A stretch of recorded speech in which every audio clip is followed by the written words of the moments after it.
বিশ্বকাপ শুরু হতে এখনও ৩ মাসের বেশি সময় বাকি। এরই মধ্যে বড় দুঃসংবাদ পেল ৫ বারের বিশ্ব চ্যাম্পিয়ন ব্রাজিল।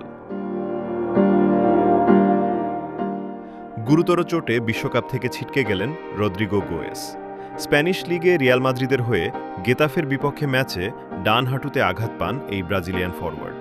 পরীক্ষা নিরীক্ষার পর জানা যায় তার ডান হাঁটুর অ্যান্টেরিয়র ক্রুসিয়েট লিগামেন্ট এবং ল্যাটারাল মেনিসকাস ছিঁড়ে গেছে।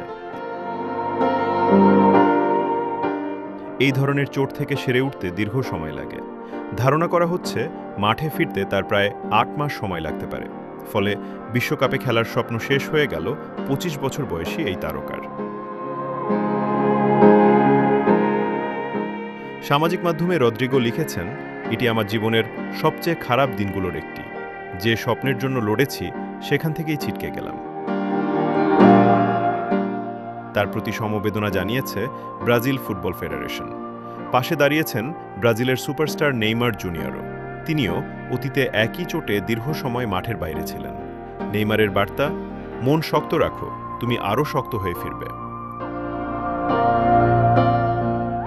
বিশ্বকাপের আগে ব্রাজিলের জন্য বড় ধাক্কা, আর রদ্রিগোর জন্য শুরু হলো কঠিন প্রত্যাবর্তনের লড়াই।